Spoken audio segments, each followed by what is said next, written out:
Hello everyone! Welcome back to my YouTube channel, Pinoy Crew TV.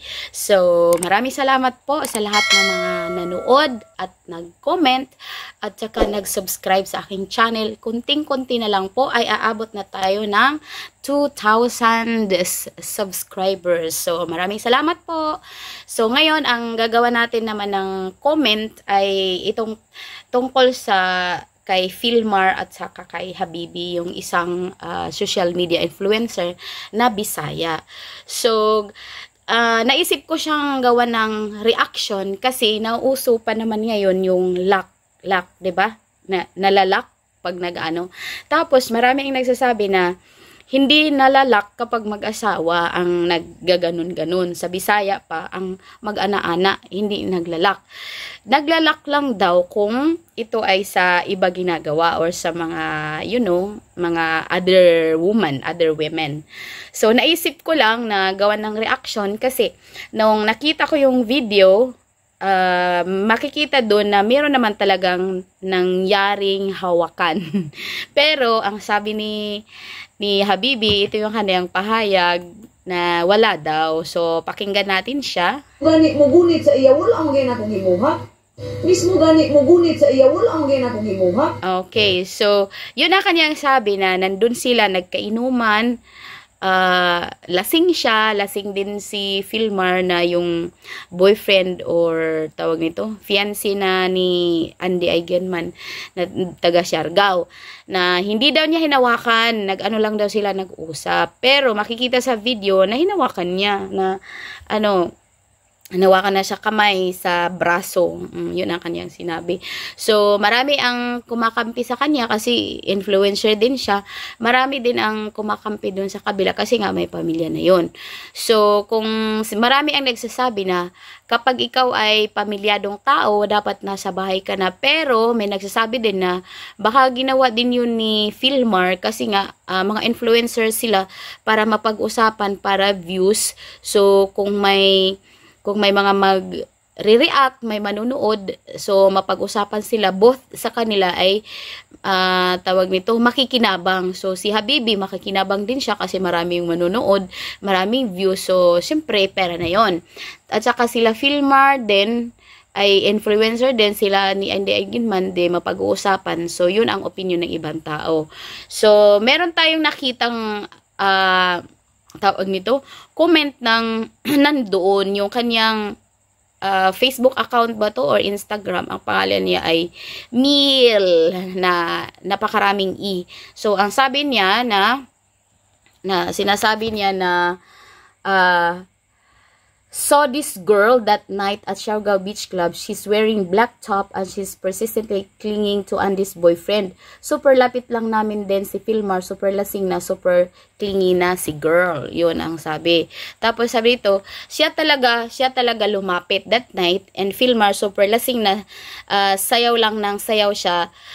Talaga ga-insist. So, nagbisaya kasi, mabisaya sila. Tapos, sabi naman dito, siya pa rin yun. I see no reason to take photos, especially since well-known personalities are just like normal people in Siargao. If you've been there, pero if kaparehas kang Habibi, mag-video ka, Jude. So, if you're like Habibi, mag-video daw kasi nga, ipopost kasi kilala at magkakaroon na ng issue. Yun, magkakagulo na. So, ito, I can provide detailed descriptions including the exact time and individuals present at that time. To be exact, 1:30 AM. Madaling araw pala to. Playing Bad Bunny song, Habibi is with that surfer instructor wearing pink. Ang tawag nito ay swimsuit, two-piece. Sabi nito, I was triggered because this girl keeps dragging Phil, denying fabricating stories, directing all hate towards Phil. But to be honest, he was the one clinging to and forcing Filmar that night.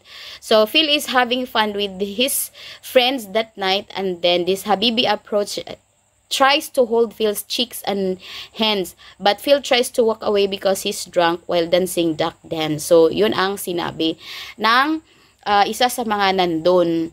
At saka dito, merong napakaraming videos ang pinutol-putol, ginawa ng reels. Syempre, marami ng views. So, meron siyang, minsan, nag-explain siya dito parang hindi siya nagsisisi, pero naiiyak siya na kinikilig. Yung ganun ba? Ano kaya yun? Naiiyak ka na kinikilig. O, ito, pakinggan natin to. Ito yung sinabi niya. Sige nga. Na og dili tinuod ang ito. Okay, murag kailangan na ginako mutingog no. Ako lang i-address ang nag-viral na video about sa Mon Filmar. Dili tinuod ang inyong gihuna-huna ug dili tinuod ang mga nanggawas nga issue sa social media. Kay bawo ko mga igala nga sayop nako. Ako ra pud ang nagdaglag sa akong sarili. Okay, bawo. Okay, dinideny niya na hindi daw niya sinasadya doon at saka hindi daw totoo social media na. So ang tanong, sino daw ang nag-upload, di ba siya? Sayop nako ngano gi-post nako ang pagstorya na mo ni Filmar, which is dili dapat. So, yun, pinost niya. So, siya pala yung nag-post. So, siya yung merong, tawag nito, siya yung merong interesado siya. Siya yung gustong magkaroon ng issue. That video, daghang tao sa mo ang likod nga, magpa-picture sa kuha o kay Filmar. Then, walay flirting na hitabo, mahitungod kay naami sa public place. Og dili po na ako ma-please si Filmar, dawi siya mo tanaw og muak sa kuha. Ang sayo pa yun nako mga igala, wala ko ni distansya. Pero kanang ingon ninyo nga nag-uwag-uwag ko, wala ko nang uwag kay kahibaw ko, pamilyadong tao man na. Ang ako alang mga igala na overwhelmed lang kong tama. Okay. Sabi niya, sa likuran, hindi daw siya nag-flirt kasi nga, sa likuran, may mga tao din na nagpapapicture sa kanya at saka kay Filmar. So, kasi mga sikat nga sila, Bisaya siya na influencer, so sikat din siya doon sa Siargao. So, maraming nagpapapicture. Tapos, sabi niya, hindi daw siya nag-flirt kasi maraming ang tao at alam na daw niya na pamilyadong tao si Filmar. So, ito yung kanyang sinabi. Pero meron pa siyang mga sinabi na iba, mamaya pakinggan natin. Man mahitungod kay wala ko nagdahom nga kaila po dai siya sa kuha. Og katong conversation namo ni Filmar, wala milaing topic ato about lang atong isa ka kauban niya nga surfer. Wala ko intention sa Okay. So, yun pala, kilala niya si Filmar, kilala din daw siya ni Filmar, kaya ayun, maganda ang kanilang pag-uusap. Anang ginahuna-huna ninyo nga nagwag-uwag ko sa iya ha kay mismo gani mo gunit sa iya wala mo gyud ako gibuha. Yun sabi niya, yun ang kanyang dininay na kahit daw sa paghawak, pero makikita mo talaga doon sa video na talagang hinawakan niya si Filmar dito nga sa braso, hinawakan niyang ganto. Okay. Hitabo mga igala, kubog ning duha. Timing kaayo nga nagkasabay mi sa usa ka bar. So silang dalawa daw ay nagkasabay sa bar, pareho silang lasing. Kaya nagbanding na lang daw sila. Ayun. Banding may kauban ng mga surfer. Wala mi. Dili maayo gibuhat. So ako mga igala, og makaila ka sa kuha, friendly pud jud ko nga tao. Og samot na si Filmar kay even mga locals dere, mga sweet ba? Mga buutan, mga maayo. So, yun ang kanyang paliwanag na hindi daw niya hinawakan. Tapos si Filmar daw ay sweet. Tapos ano daw siya, namamansin siya sa mga tao doon. So, ganun din siya dahil friendly lang dalawa. So, palakaibigan, mahilig sila. So, yun ang nangyari doon sa kanila. Pero, nang umusbong ang kwento na yan, lumaki na siya at nag-trending na. So, may sagot na si Andy Eigenman. Ano yung kanyang sagot? Ito yung sagot ng magandang si Andy Eigenman. Okay, so sabi niya, he can go out with his friends, go drinking once in a while, and chat with whoever he wants. No harm in that. No harm in that. What's shameful is purposely posting and editing a video to cause a stir, disturbing the peace of people and dragging them into their negativity just for some social media attention. So kasalanan din to ni Habibi kasi siya yung nag-upload ng video. O ito nag-ano siya. Parang nagsisisi siya na kinikilig. Ano ba to? Ano ba ibig sabihin nito, Habibi? Ito sabi niya.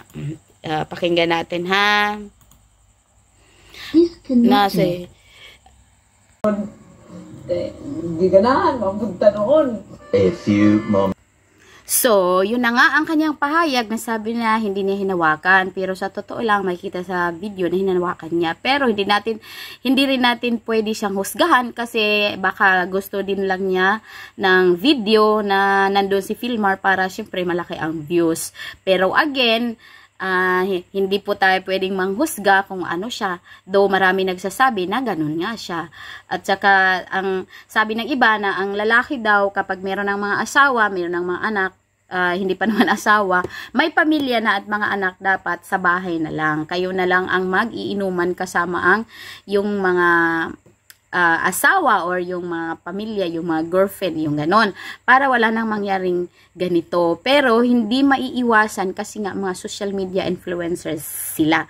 So may kumakampi kay Habibi, may kumakampi din kay Filmar, may kumakampi kay Andy, lalo na kay Andy kasi si Andy ay napaka bait na babae at tutok na tutok siya sa pag-aalaga ng kanyang mga anak at saka siyempre sa kay Filmar. So yun lang po, maraming salamat. Sana po ay kung tayo ay may mga ganitong issue ay iwasan na natin at saka yung dapat maging tapat tayo sa ating mga partners para hindi tayo malak. Baka kung hindi sila na isyuhan, baka humaba pa yung kanilang samahan at alam na natin kung ano ang susunod na mga pangyayari kung humaba. Kasi hindi yan maiiwasan kasi malambing si Habibi. Sabi nga niya, friendly siya. So yun lang po, maraming salamat at kayo, ano ang inyong masasabi tungkol sa pangyayaring ito? Bye-bye!